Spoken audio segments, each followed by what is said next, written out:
నమస్తే and welcome to story board. పల్లె, పట్టణం, నగరం ఎక్కడి నుంచైనా కావచ్చు, కులం, మతం, ప్రాంతం మరేదైనా కావచ్చు, ఎక్కడి నుంచి వచ్చామన్నది ముఖ్యం కాదు. కలిసికట్టుగా శత్రు సేనలకు చుక్కలు చూపమా లేదా, ఇదే భారత సైన్యాన్ని నడిపించే ఇంధనం. ఆయుధం లేకుండానైనా యుద్ధ రంగంలోనికి దిగమంటే దిగుతారేమో కానీ ఈ ఏకతావాదం లేకుండా అడుగు కూడా ముందుకు పడదు. ఇది సైనికుల ఆత్మస్థైర్యానికి సంబంధించిన విషయం. దేశం అవతల ఈ ధోరణితోనే మన సైన్యం ముందుకు వెళుతుంటే ఇక్కడ మన పార్టీలు ఏం చేస్తున్నాయి? రంగురంగులుగా చీలిపోయి రాజకీయం చేస్తున్నాయి. ఇదెంతవరకు సమంజసం? ఇవాళ స్టోరీ బోర్డులో చూద్దాం.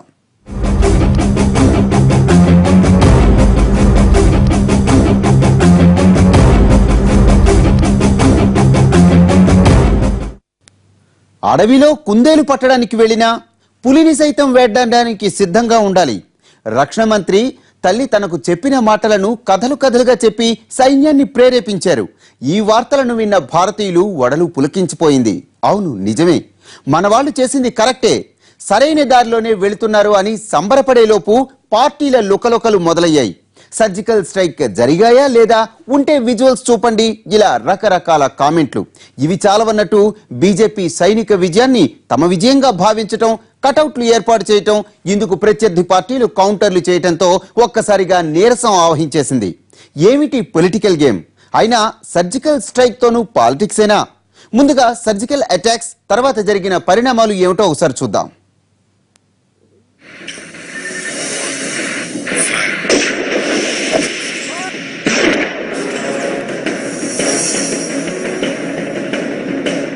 గతంలో ఎన్నడూ లేని విధంగా యూరీ ఘటనతో దేశవ్యాప్తంగా విపరీతమైన స్పందన వచ్చింది. పాక్ ప్రేరేపిత ఉగ్రవాదులు మన సైనికులను పొట్టన పెట్టుకున్నందుకు అందరిలోనూ కసి, క్రోధం రగిలిపోయాయి.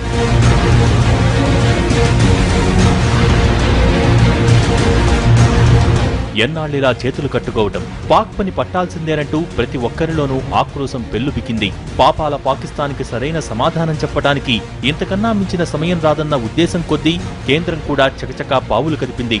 దాడి జరిగిన వెంటనే తగిన గుణపాఠం చెప్పాల్సిందేనని ఇటు సరిహద్దు లోపల ఆవల పాకిస్తాన్కి గడ్డిపెట్టే యత్నం చేసింది. ఐక్యరాజ్య సమితిని వేదికగా చేసుకుని పాకిస్తాన్ ఎన్ని మొసలి కన్నీళ్లు కార్చినప్పటికీ ఆ దేశం చేస్తున్న తప్పును భారత్ ఎత్తి చూపగలిగింది. పాక్ను ఏకాకిని చేయటంలో విజయం సాధిస్తూనే సర్జికల్ అటాక్స్ కి తెగబడింది. ఉగ్రవాదులు ఉన్న చోటుకు వెతుక్కుంటూ వెళ్లి పంజా విసిరింది. సుమారు 40 మంది ఉగ్రవాదులను మట్టుబెట్టగలిగింది.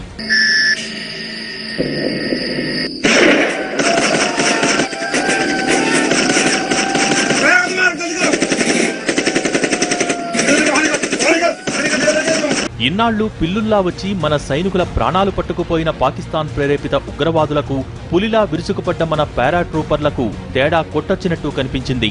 దేశవ్యాప్తంగా ఈ దాడుల పట్ల హర్షం వ్యక్తమైంది. అంతర్జాతీయంగానూ భారత సైనిక చర్యకు మంచి పేరే వచ్చింది. ఒక పక్క సైనిక చర్యలతో పాక్ను దెబ్బతీస్తూనే మరోపక్క దౌత్యపరంగానూ కట్టడి చేసిన ఘనత మూటకట్టుకోగలిగింది అధికార పార్టీ. సార్క్ సమావేశాల నుంచి తప్పుకుని మోస్ట్ ఫేవర్డ్ నేషన్ నుంచి పాకిస్తాన్ పేరు కొట్టేస్తూ సంచలన నిర్ణయాలు తీసుకుని భేష్ అనిపించుకుంది. పాకిస్తాన్ పట్ల కేంద్రం తీసుకున్న ప్రతి నిర్ణయానికి దేశవ్యాప్తంగా సహాయ సహకారాలు లభించాయి.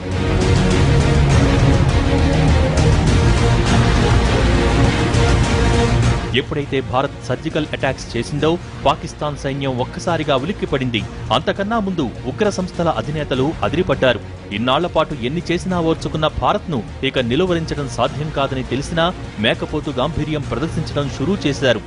అసలైన సర్జికల్ దాడులంటే ఏమిటో భారత్కు తెలియచేస్తామని ఉగ్రనేతలు బహిరంగ ప్రకటనలిచ్చారు. పాక్ సైనిక అధికారగణం సైతం యుద్ధమంటే తమకేం భయం లేదని, తమ అణ్వాయుధ పాటవం చూపిస్తామంటూ విమానాలను రోడ్డు మీదే దించుతూ అలజడి సృష్టించింది.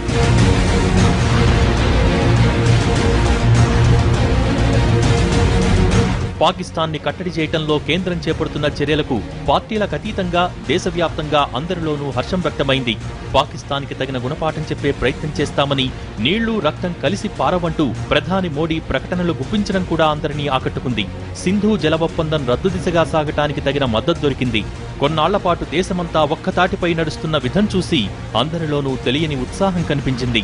ప్రతిపక్షాలు కూడా అధికార పార్టీకి మద్దతిస్తూ చేసిన ప్రకటనలు మనమంతా ఒక్కటే అన్న మాటకు నిదర్శనంగా నిలిచాయి. కాంగ్రెస్ అధ్యక్షురాలు సోనియా కూడా సైనిక చర్యల్ని మెచ్చుకుంటూ సందేశాలిచ్చారు. కాంగ్రెస్ ఉపాధ్యక్షుడు రాహుల్ గాంధీ సైతం ప్రధాని ఇప్పుడు సరైన పని చేశారంటూ మెచ్చుకున్నారు. స్ట్రైక్స్ జరిగినాయని తెలిసిన తర్వాత వెంటనే దాదాపు అన్ని ప్రతిపక్షాలు ప్రధానమంత్రిని అభినందించాయి. ప్రభుత్వం వెనకాలుంటాయి, దేశం వెనకాలుంటాయని చెప్పాయి. సోనియా గాంధీ గారు ప్రభుత్వానికి మద్దతు ప్రకటించారు. రాహుల్ గాంధీ మోడీ చేసిన మంచి పని అన్నారు. కోర్స్ ఆయన చేసిన ఒకే ఒక మంచి పని అనొచ్చు. ఇక్కడిలా కథనోత్సాహం పొంగిపొర్లుతుంటే పాకిస్తాన్ ఎప్పటిలాగానే తన ఎత్తులు జిత్తులకు పదును పెడుతూ అసలు సర్జికల్ దాడులే జరగలేదంటూ ప్రపంచాన్ని నమ్మించే ప్రయత్నం చేసింది. ఇందుకు భిన్నంగా భారత సైనికులు చనిపోయారంటూ లేనిపోని కథనాలను వండి వార్చటం మొదలుపెట్టింది. కానీ ఇది కూడా ఒకందుకు మంచిదే అన్న ఉద్దేశం వ్యక్తం చేశారు మన యుద్ధ నిపుణులు.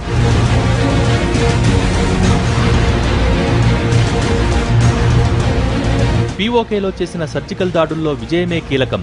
పేరు కోసం ఇలాంటి దాడులు చేయరు. పాక్ మళ్లీ రెచ్చగొట్టేలా ప్రవర్తిస్తే అందుకు తగిన వ్యూహాలను మార్చే దిశగా సైన్యం ఏర్పాట్లు చేస్తోంది. భారత్ చేసిన సర్జికల్ దాడుల్లో చనిపోయిన జైషే మహమ్మద్, లష్కరే తోయిబాకు చెందిన ఉగ్రవాదుల సంఖ్య 45 నుంచి 50 వరకు ఉండొచ్చు. మరీ ముఖ్యంగా పీఓకేలోని లిపా ప్రాంతంలో ఉగ్రవాదులు ఎక్కువగా చనిపోయి ఉంటారని, ఆ తర్వాత కేల్ చింబర్లోనూ నష్టం జరిగి ఉండొచ్చని భావిస్తున్నారు. అసలు పీఓకేలో దాడులు చేసిన సైన్యం లెక్కల్ని పట్టించుకోలేదు. అటువైపు కోలుకుని దాడులు చేసే లోపలే ఇటు మన సైనికులు ఆపరేషన్ పూర్తి చేశారని, మైనింగ్ లో ఒక కమాండో గాయపడటం మినహా మరేం జరగలేదని ఈ దాడిలో పాల్గొన్న అధికారులు ఉత్సాహం ప్రదర్శిస్తూ మాట్లాడారు.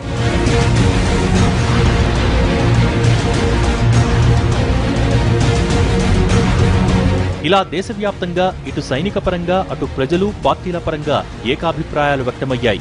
ఎవరెన్ని అనుమానాలను వ్యక్తం చేసినా సగటు జనం మాత్రం భారత్ పాకిస్తాన్ని గట్టిగానే దెబ్బతీసిందని నమ్మటం మొదలుపెట్టారు. భారత్ తలుచుకుంటే పాకిస్తాన్ని ప్రపంచ చిత్రపటంలోనే లేకుండా చేయగలదని, అసలు యుద్ధమంటూ జరిగితే భారత్, కాశ్మీర్ ఉంటాయి కానీ పాకిస్తాన్ ఉండదని ప్రతి ఒక్కరూ హర్షాతిరేకాలను వ్యక్తం చేశారు. కథనోత్సాహాన్ని ప్రదర్శించారు.